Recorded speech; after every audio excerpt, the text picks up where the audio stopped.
Salve, salve família, aqui quem fala é o Lutz do canal Cortes Podcast e no meu primeiro mês monetizado eu já fiz $3.000 só seguindo o que esse cara fala no curso dele. Então se você quer ganhar dinheiro com internet e YouTube sem nem precisar aparecer, confere o primeiro link na descrição. E onde lá? Eu nasci na parte europeia, minha cidade se chama Togliatti, que não é uma cidade muito famosa para os estrangeiros, mas ela fica a 150 km de Samara. Samara foi uma cidade onde o Brasil jogou com o México, ganhou e tal. Então as pessoas mais ou menos... Agora, porque antigamente eu falava, minha cidade fica perto de Moscou. As pessoas, tipo, perto quanto? Eu falei, 1.000 km só. 1.000 quilômetros? Pra Rússia é perto. Pra Rússia é perto. O tamanho daquele pra território Rússia é muito pertinho, perto. Pra Rússia é mas muito perto. 1.000 quilômetros de Moscou e de... De Samara uns 150 quilômetros. Pertinho. Né? Pertinho. E dos outros países?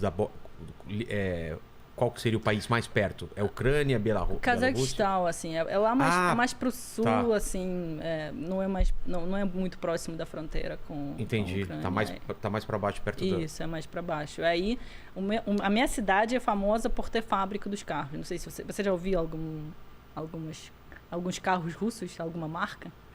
Eu lembro só do Lada, lembra? Então, só ela é Lada. feita na minha cidade. É? A Lada e eu fomos produzidos na minha cidade. É mesmo? Olha só. Então, existe a Lada ainda? Existe a Lada. A minha família teve uma toda época trabalhou que veio lá. pra cá, Lada, lembra? Sim. Entraram pesado, cara. Pesado. A minha família toda trabalhou lá, minha irmã mais velha trabalha lá ainda. A cidade é meio em função Sim, da... a economia da Lada. cidade é movida pela fábrica e pelos carros russos. E aí, você nasce lá, aí o que você queria ser quando crescer? Assim? O que você imaginava? Eu sempre quis ser professora. Eu terminei a faculdade de letras lá mesmo, na minha cidade. Mas a minha ideia era que eu ia, sei lá, terminar a faculdade, trabalhar numa escola, ensinando russo para as crianças, literatura russa. Mas um ano, mais ou menos, 2 anos, na verdade, antes de terminar a faculdade, eu fiquei com a ideia de viajar para fora. Assim, tem intercâmbios, né? E na época da faculdade, a gente recebe muitas propostas de passar 4 meses nos Estados Unidos, trabalhando lá, sei lá, compartilhando lá, assim, trocando as ideias com os americanos, né? Vendo cultura diferente, praticando inglês e tal. E Mas aí são pagas essas viagens? Assim, você paga para entrar nesse programa, mas depois lá você trabalha, se chama work and travel.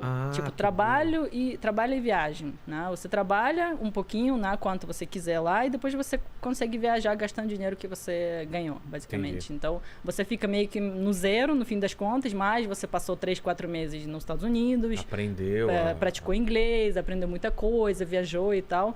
Aí, um ano de terminar a faculdade, eu fui lá com a minha melhor amiga, lá na Rússia. A gente conseguiu convencer os nossos pais, porque os Estados Unidos, longe, vão tirar passaporte de vocês. Porque, assim, você manda sua filha para muito longe, né? A minha família não viaja para fora. Minha família nasceu e cresceu na época União Soviética. É mesmo, então, né? Uma assim, coisa muito distante para eles. É muito distante para eles. Então, meu Deus, os Estados Unidos, não, é perigoso, é longe. Não por ser os Estados Unidos, mas por qualquer coisa, longe, né? Por ser longe. Onde vocês foram lá? A gente foi para o Wisconsin, que era perto da fronteira do Canadá, a gente trabalhou lá, depois a gente viajou um pouco. Aí quando eu voltei para a Rússia, eu falei, meu Deus, que legal.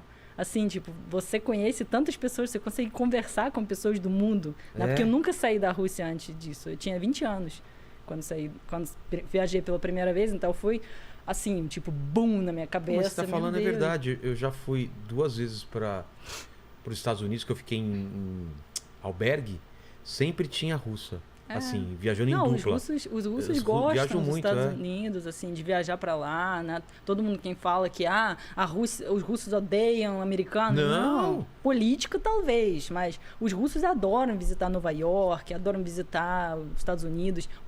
Agora a Europa não sei. Também. Circular pela Europa. A Europa, muito. A Ásia, a Europa. Os russos gostam de viajar. Assim, agora eu não sei, não tô falando dessa situação, mas em geral, na época de agora, eu não sei se tem intercâmbios mais. Entendi. Mas naquela época, nossa, bombava, um monte de russos iam para lá para passar tempo. Aí quando eu voltei, eu fiquei, uau, sabe? É impressionante, algo que tipo, meu Deus, abre a cabeça, Abre a cabeça. Aí eu terminei... é muito diferente, né? Muito. Nossa, muito diferente. É como se fosse, sei lá, uma outra vida. Eu lembro até hoje, assim, eu fico aqui arrepiada, lembrando Times Square, na Nova York, tudo brilhando. Assim, um monte de... E eu, 20 anos de idade, assim, meu Deus. como assim? Tipo, porque a sua cidade é meio de interior, não é? Uma cidade pequena, né? É uma cidade de uns 700 mil habitantes. Então não tem muito prédio alto, né? Não tem essas coisas. Tem prédios residenciais, mas muitos da época da União Soviética. Nova York, que você fica olhando e fala, meu assim, Deus. Você não vê essas telas gigantes, assim. Então foi algo, uau, assim, muito... A cabeça explodiu naquele momento. E como que é essa sua Rússia de infância? O capitalismo entrou total? Você vai no supermercado, tem de tudo do mundo inteiro? Tá bem aberto, era bem aberto já. Assim, anos 90 foi uma situação muito complicada para a Rússia, né? Quando acabou a União Soviética, eu tinha 2 anos quando acabou a União Soviética, então assim, eu obviamente não lembro muita coisa, mas eu conversei muito com minha família, com meus pais. 89. Então, assim, eu não lembro de muita coisa, mas a minha família lembra, minha mãe lembra que ela ia pra fila comigo bebê, né? Eu tava bebê e ela ia pra fila, ficar lá na fila esperando leite. Nossa. Aí tinha lá fila gigante e ela tava lá esperando, assim. Com minha irmã mais velha também, que é 10 anos mais velha que eu. Então, assim, tem muitas histórias da época da União Soviética que minha mãe contou.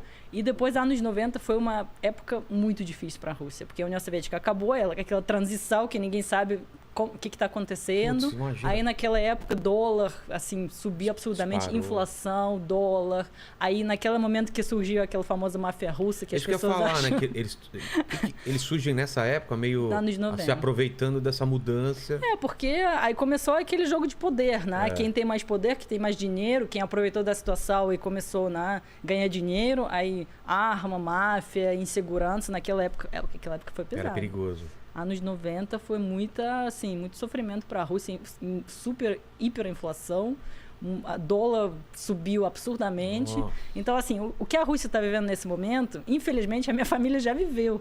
É mesmo? E é péssima a situação, porque você, de novo, como se fosse assim, de novo você se sente impotente.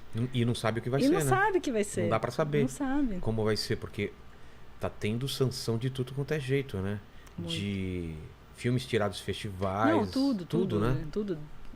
Cancelaram praticamente tudo, assim. Tudo que tem a ver com a Rússia. Não pode avião russo circular pela Europa, né? Nem os Estados Unidos, nem a Europa. Agora o espaço aéreo da Europa e dos Estados Unidos está fechado para a Rússia. Então... E a Rússia também fechou seu espaço aéreo para qualquer... Ninguém pode atravessar lá. Que Então, doideira. E seus pais falam muito da época da União Soviética, como que era? Falam bastante. Assim, o que minha mãe sempre falou, ela falou, olha, não existe uma coisa 100% ruim ou 100% bom. Entendi. Tinha as vantagens e desvantagens. Claro, sempre tem alguma coisa que você imagina que não é algo legal, né? Que tinha realmente aquelas repressões, né? Você não podia liberdade, né? Você não podia falar tudo que você queria falar e tal, mas tinha também falta de coisas, né? Não tinha abundância, mas eles passaram fome, por exemplo? Fome não, mas assim, o que a minha mãe falava, tinha que passar muitas horas na fila para conseguir leite e pão. Putz. Algumas vezes assim, era assim. E aí com criança, né? É difícil. Mas, pro outro lado, que todo mundo fala, com que eu falei, assim, da minha família sobre a União Soviética, que era estabilidade. Era assim, tipo, tinha pouca coisa, mas era estável. Entendi. Era uma coisa que, tipo, você sabia o que seria amanhã. Entendi. Você vai para o supermercado, daqui a um ano você vai para o supermercado, é mesmo preço. É mesmo preço, não tinha inflação. E aí as coisas, tipo, continuam lá, né? As mesmas coisas, né? Você não tem muita escolha. Segurança devia ser melhor, né? Sim, total, segurança. Então, assim... Educação para todo mundo. Educação para todo mundo, medicina para todo mundo. O que as pessoas falam muito a gente nem precisava fechar as portas.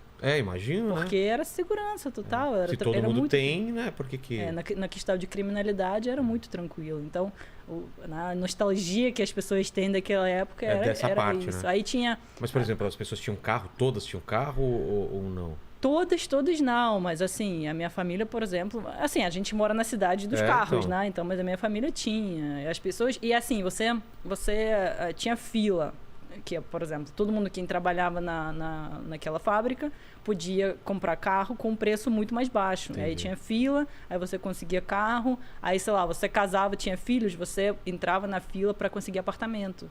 Tinha muitos apartamentos, porque nem meu pai nem minha mãe não saiu dessa cidade. Né? Eles foram para Taliati, para minha cidade natal, de outras cidades. Entendi. E aí, por exemplo, você vai trabalhar na fábrica, então você recebe um apartamento para você, de graça. Tipo, é seu. E só para você trabalhar nessa fábrica. Entendi. Então, acontecia muito isso. As pessoas recebiam os apartamentos. Eram apartamentos simples? Eram. Né? Hoje em dia, as pessoas falam, nossa, os prédios soviéticos, os prédios russos são feios, né? Não sei o quê. Tudo bem, não são bonitos, mas eram funcionais. Porque eram construídos muito rápido. Você cresceu nesse prédio? Sim, né?